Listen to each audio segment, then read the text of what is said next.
రాహుల్ గాంధీ గారు election commission ఏ విధంగా ఓట్ల దొంగతనాన్ని బీజేపీ కోసం చేసింది అనే ఒక ఆటం బాంబును ఆధారాలతో సహా నిరూపించి జనం ముందు తీసుకొచ్చిన తర్వాత, ఎలక్షన్ కమిషన్ మీద ఒక ఆటం బాంబు వేసిన తర్వాత దీని మీద పెద్ద ఎత్తున చర్చ జరుగుతూ ఉంది.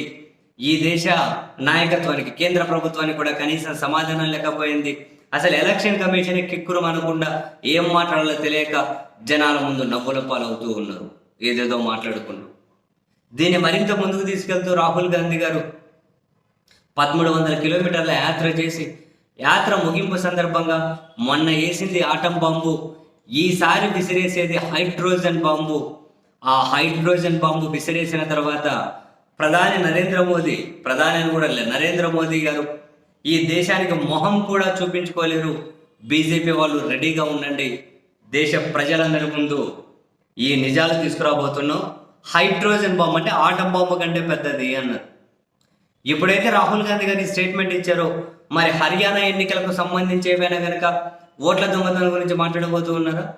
లేదు, ప్రధాని నరేంద్ర మోదీ దేశానికి మొహం కూడా చూపించుకోలేరు అన్నారు. కాబట్టి వారణాసి ఎన్నికల ఫలితానికి సంబంధించి రాహుల్ గాంధీ గారు ఏవో ఆధారాలు తీసుకురాబోతున్నారు అనే ఒక చర్చ జాతీయ స్థాయిలో స్టార్ట్ అయింది.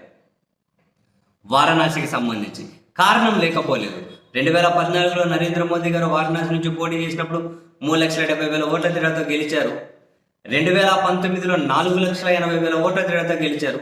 2024 వచ్చేసరికి ఒకానొక స్టేజ్లో నరేంద్ర మోదీ గారు పూర్తిగా వెనకబడ్డారు. ఇక్కడ వారణాసిలో కాంగ్రెస్ పార్టీ అభ్యర్థి చేతులు, అజయ్ రాయ్ చేతులు వెనకబడ్డారు. తర్వాత ఏమైంది, అనూహ్యంగా పుంజుకొని 1,00,000 ఓట్ల తేడాతో మాత్రమే ఎంపీ ఎలక్షన్స్లో బయటపడ్డారు. 10,60,000 ఓట్లు 2019లో పోలైనప్పుడు నరేంద్ర మోదీ గారి మెజారిటీ 4,80,000. 2024లో 11,80,000 ఓట్లు పోలైనప్పుడు నరేంద్ర మోదీ గారి మెజారిటీ కేవలం 1,50,000 మాత్రమే. అది కూడా చాలా రౌండ్లో వెనకబడి ఉన్నారు కూడా కాంగ్రెస్ అభ్యర్థి చేతులు. సో మరి ఇప్పుడు రాహుల్ గాంధీ గారు ఆటం బాంబు కంటే పెద్ద బాంబు విసిరేస్తానన్నప్పుడు, నరేంద్ర మోదీ దేశానికి మొహం కూడా చూపించలేరు అన్నప్పుడు, బహుశా అది వారణాసి ఎన్నికల ఫలితానికి సంబంధించేనా? ఒకవేళ నరేంద్ర మోదీ గారి నియోజకవర్గంలో కనుక మొన్న మహదేవ్పురంలో చూపించారు కదా ఆటం బాంబు అనే నిజాలు, అటువంటి నిజాన్ని అక్కడ చూపించినా కూడా నిజంగానే ఇప్పటికే నరేంద్ర మోదీ గారి సభలోకి వస్తే ఓడ్చోరు అంటున్నారు సభ్యులు. ఇక స్వయాన వారణాసిలోనే అది జరిగింది అనుకోండి, ఇక మాట్లాడుకోవడానికి ఏముండదు.